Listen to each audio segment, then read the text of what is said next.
আজি বুধবাৰ 2025 চনৰ 28 মে। আজি ঋতুচক্ৰ পৰিচ্ছন্নতা দিৱস।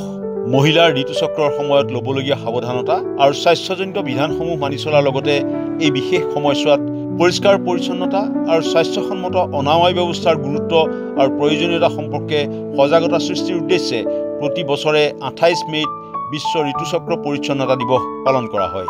উভতি চাওঁ ইতিহাসত আজিৰ দিনটো। এন.টি. ৰামাৰাওৰ জন্মদিন। 1923 চনৰ 28 মে'ত অন্ধ্ৰপ্ৰদেশৰ নিম্মাকুৰুত জন্ম হৈছিল তেলেগু দেশম পাৰ্টিৰ প্ৰতিষ্ঠাপক। 1983 চনৰ পৰা 1995 চনলৈ 4টা কাৰ্যকাল অন্ধ্ৰপ্ৰদেশৰ মুখ্যমন্ত্ৰী হিচাপে কাৰ্যনিৰ্বাহ কৰা একালৰ জনপ্ৰিয় অভিনেতা, প্ৰযোজক, পৰিচালকজনৰ। চৰণ নাৰ্জাৰীৰ জন্মদিন। 1933 চনৰ 28 মে'ত গোৱালপাৰা জিলাৰ হাতীমাথা গাঁৱত জন্ম হৈছিল বিশেষকৈ বড়ো জনগোষ্ঠীক প্ৰতিনিধিত্ব কৰা প্ৰথম ৰাজনৈতিক দল ভৈয়াম জনজাতি পৰিষদৰ অন্যতম প্ৰতিষ্ঠাপক, দুবাৰকৈ বিধানসভা আৰু এবাৰ লোকসভালৈ নিৰ্বাচিত প্ৰভাৱশালী ৰাজনৈতিক নেতাজনৰ।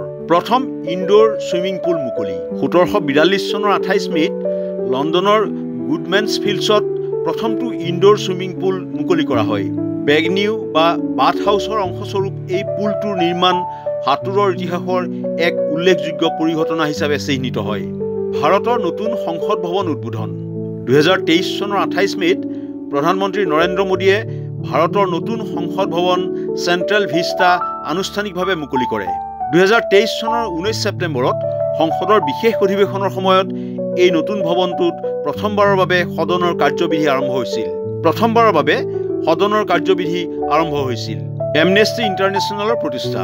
1961 চনৰ 28 মে'ত ব্ৰিটিছ অধিবক্তা পিটাৰ বেনেনছনে মানৱ অধিকাৰ উলংঘন আৰু ৰাজনৈতিক বন্দীত্বৰ বিৰুদ্ধে জনমত গঠনৰ লক্ষ্যৰে এমনেষ্টি ইণ্টাৰনেশ্যনেল প্ৰতিষ্ঠা কৰিছিল।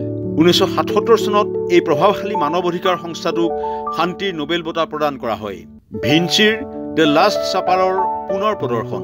1999 চনৰ 28 মে'ত লিওনাৰ্ডো দা ভিঞ্চিৰ বিশ্ব প্ৰসিদ্ধ চিত্ৰকৰ্ম দ্য লাষ্ট ছাপাৰ দীৰ্ঘ পুনৰুদ্ধাৰ প্ৰক্ৰিয়াৰ অন্তত মিলানৰ সান্তা মাৰিয়া ডেলে গ্ৰেজিত পুনৰ প্ৰদৰ্শন কৰা হয়। প্ৰদূষণ আৰু পাৰিপাৰ্শ্বিক পৰিৱেশে নষ্ট কৰা ছবিখন 1978 চনৰ পৰা 1999 চনলৈকে বিস্তৃত প্ৰক্ৰিয়াৰে পুনৰ প্ৰদৰ্শনযোগ্য কৰি তোলা হৈছিল। প্ৰথম নথিভুক্ত কুইণ্টুপ্লেটৰ জন্ম।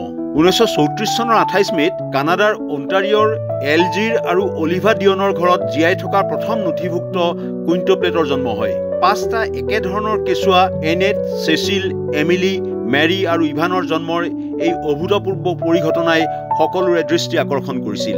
ফক্সৱেগনৰ প্ৰতিষ্ঠা। 1937 চনৰ 28 মে'ত বাৰ্লিনত জাৰ্মান অটোমোবাইল কোম্পানী ফক্সৱেগন প্ৰতিষ্ঠা কৰা হৈছিল। সুলভ আৰু নিৰ্ভৰযোগ্য বাহন নিৰ্মাণৰ লক্ষ্যৰে স্থাপন কৰা মানুহৰ গাড়ী ফক্সৱেগন কালক্ৰমত বিশ্বৰ অন্যতম বৃহৎ অটোমোবাইল কোম্পানী হিচাপে পৰিণত হয়। কম্পিউটিঙৰ তাত্ত্বিক ভেটি স্থাপন।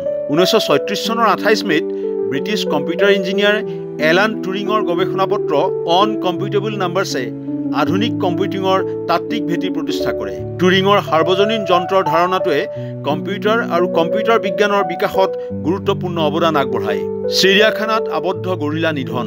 2016 চনৰ 28 মে'ত চিনচাটি চিৰিয়াখানাত হাৰম্বে নামৰ এটা 17 বছৰীয়া গৰিলাক গঁড়ালত এটা শিশু পৰি যোৱাৰ পিছত গুলীয়াই নিধন কৰা হয়।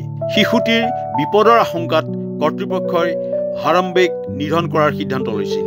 এই ঘটনাই পশু অধিকাৰ আৰু চিৰিয়াখানাৰ সুৰক্ষা ব্যৱস্থা সম্পৰ্কে বিশ্বব্যাপী বিতৰ্কৰ সূচনা কৰে। প্ৰথম ক্লোন ঘোঁৰাৰ প্ৰাকৃতিক প্ৰসৱ। 2003 চনৰ 28 মে'ত ইটালীত প্ৰাকৃতিকভাৱে বিশ্বৰ প্ৰথমটো ক্লোন ঘোঁৰা প্ৰমেটিয়াৰ জন্ম হয়। ক্লোনিং প্ৰযুক্তিৰ এক উল্লেখযোগ্য সফলতা হিচাপে গণ্য কৰা প্ৰমেটিয়াৰ জন্মই মাতৃ ঘোঁৰাৰ নিজৰ ক্লোনক সন্তান জন্মলৈ পৰিৱৰ্তিত কৰাৰ সক্ষমতা প্ৰতিপন্ন কৰে। গ্ৰীচত মহিলাৰ ভোটাধিকাৰ লাভ। 1952 চনৰ 28 মে'ত গ্ৰীচৰ মহিলাই সংসদীয় নিৰ্বাচনত ভোটদান আৰু প্ৰাৰ্থী হিচাপে প্ৰতিদ্বন্দ্বিতা কৰাৰ অধিকাৰ লাভ কৰে। মহিলাৰ ভোটাধিকাৰৰ দাবীত দীৰ্ঘ সংগ্ৰামৰ পৰিণতিত দেশখনৰ মহিলাসকলে এই অধিকাৰ লাভ কৰে। চিয়েৰা ক্লাবৰ প্ৰতিষ্ঠা। 1892 চনৰ 28 মে'ত প্ৰকৃতিবিদ জন মুইৰে বন আৰু বন্যপ্ৰাণী সংৰক্ষণৰ লক্ষ্যৰে ছান ফ্ৰান্সিস্কোত পৰিৱেশ সুৰক্ষা সংস্থা চিয়েৰা ক্লাব প্ৰতিষ্ঠা কৰে। পৰিৱেশ সুৰক্ষাৰ লগতে ৰাষ্ট্ৰীয় উদ্যানসমূহৰ সংৰক্ষণ আৰু জলবায়ু পৰিৱৰ্তন ৰোধৰ ক্ষেত্ৰত এই সংস্থাই উল্লেখযোগ্য অৱদান আগবঢ়ায়। বংগোপসাগৰত প্ৰলয়ংকৰী ঘূৰ্ণি। 1963 চনৰ 28 মে'ত ইতিহাসৰ অন্যতম মাৰাত্মক প্ৰাকৃতিক দুৰ্যোগ হিচাপে গণ্য কৰা বংগোপসাগৰৰ ঘূৰ্ণীবতাহে উৰিষ্যাৰ উপকূলীয় অঞ্চলত ব্যাপক ধ্বংসলীলা চলায়। ঘণ্টাত 140 পৰা 160 কিলোমিটাৰ বেগৰ এই ঘূৰ্ণীয়ে উপকূলৱৰ্তী গাঁওবোৰ ধ্বংস কৰে আৰু 11,000 লোকৰ মৃত্যু হয়। ইনফৰমেশ্যন ডেস্ক, দেশ টুডে।